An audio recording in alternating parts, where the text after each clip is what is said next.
Hello, my name is David Neff, and I am here to present on Harwood Elementary after-school program evaluations. I am presenting for the course Social Work 690 for the University of Grand Canyon, and today is November 19th, 2025. A brief introduction to my evaluation proposal is as follows.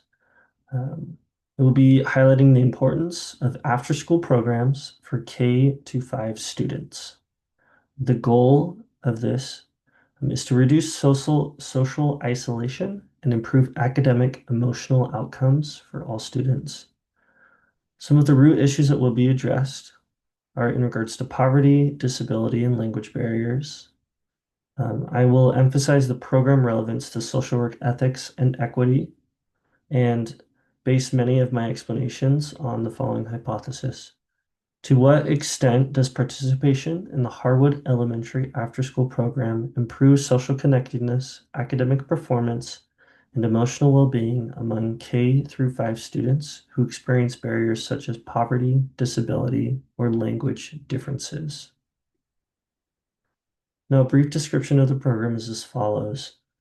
It is a program that's held Monday through Friday and is a 2-hour structure held after school hours. The first hour of the 2-hour program is academic support. So during this time, students are given the opportunity to complete any homework that they may have been assigned or are taught a specific lesson by a licensed teacher who works at the elementary school. The second hour is more similar to an elective style course.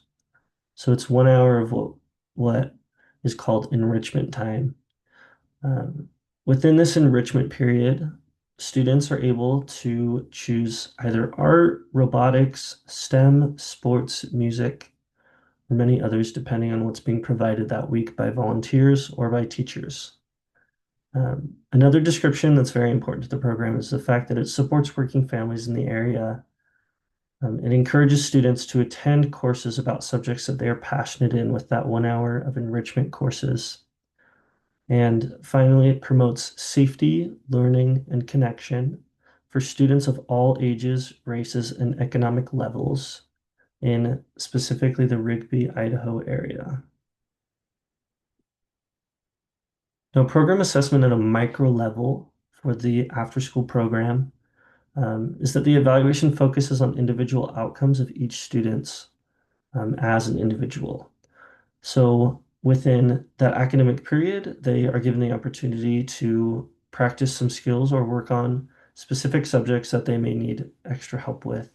And within that second hour, they have that individual opportunity to pick a subject that is important to them that they feel um, can lead to the betterment of their time and entertainment and learning. Some of the tools that are used within the micro level is a questionnaire called the Strengths and Difficulties Questionnaire, a teacher checklist and interview, parent interviews, and end of the year surveys given to parents, students, and teachers. Excuse me. Some of the micro outcomes that we have been able to identify based on the tools that have been provided at the macro level are three of the following points: improved grades, increased self-confidence, and better peer relationships.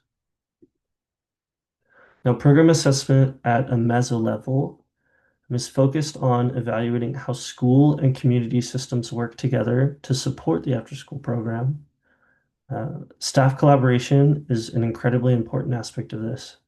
It examines how well teachers, administrators, and support staff communicate and coordinate services. Now, volunteer involvement is another important aspect of allowing this process to run for the city of Rigby, Idaho.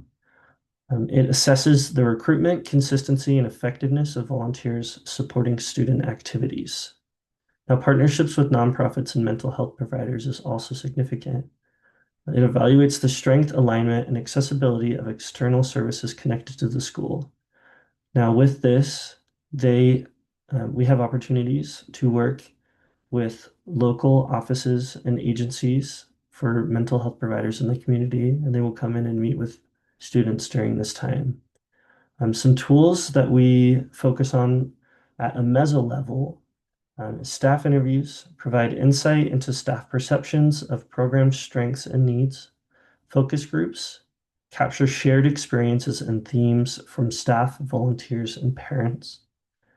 And there's attendance tracking, which monitors student participation patterns to identify engagement trends.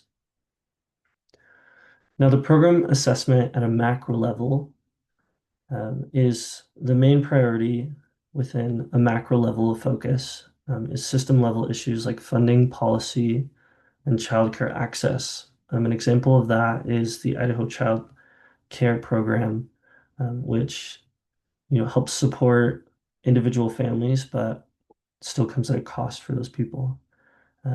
The following statistic shows how many individuals and families are impacted by the implementation of after-school programs for whatever school the student may go to. And that this stat is as follows. An estimated 10.2 million US children, or 18% of all children in elementary schools, in grades K through 12, utilized after-school programs in the year 2014, with low-income children spending more hours per week than peers from higher income families. Some of the macro barriers within that statistic are as follows. There's rural inequities, there's limited legislative support, and there's provider shortages.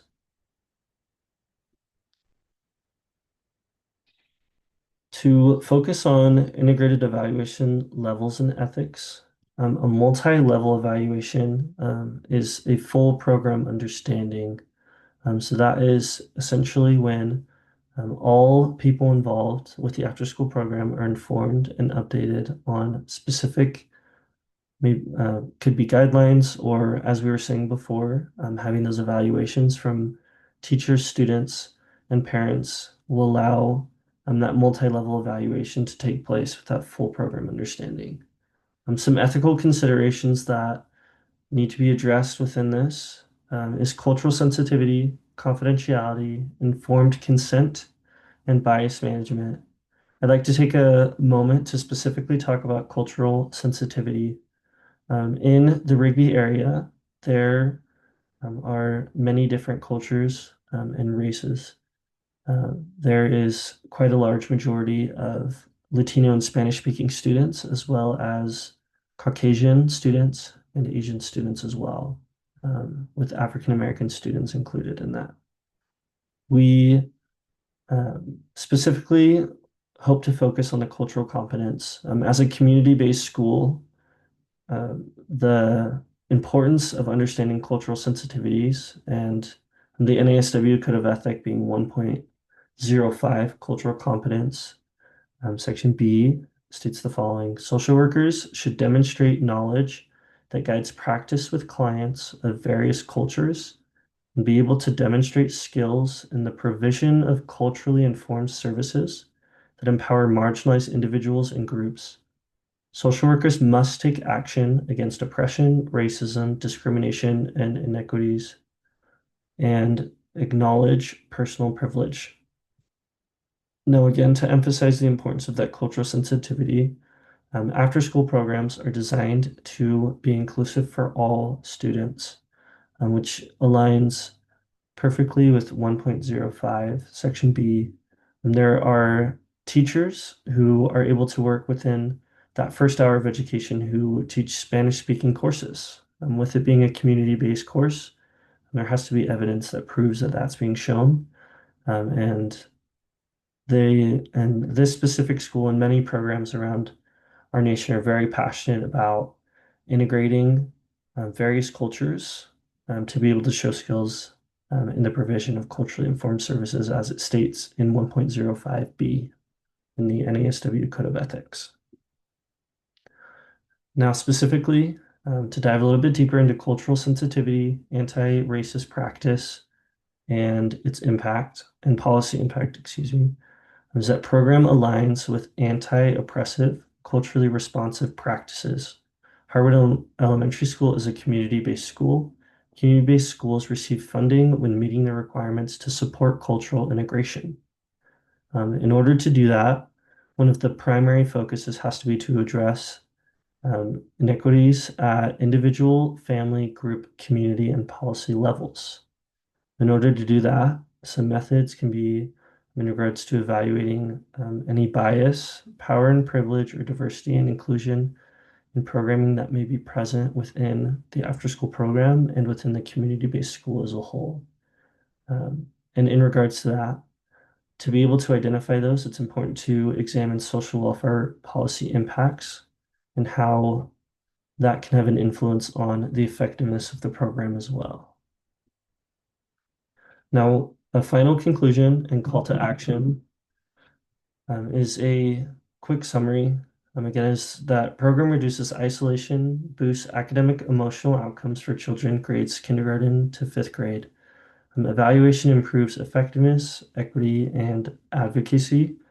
And a call to action is to continue strengthening supports for marginalized youth and community-based schools with the assistance of local governments and national funding programs to help support the after-school programs around the nation and specifically within my program evaluation of Harwood Elementary School, which supports hundreds of kids a year. And as that stat included above, up to 10 million students are impacted by after-school programs. Thank you for your time.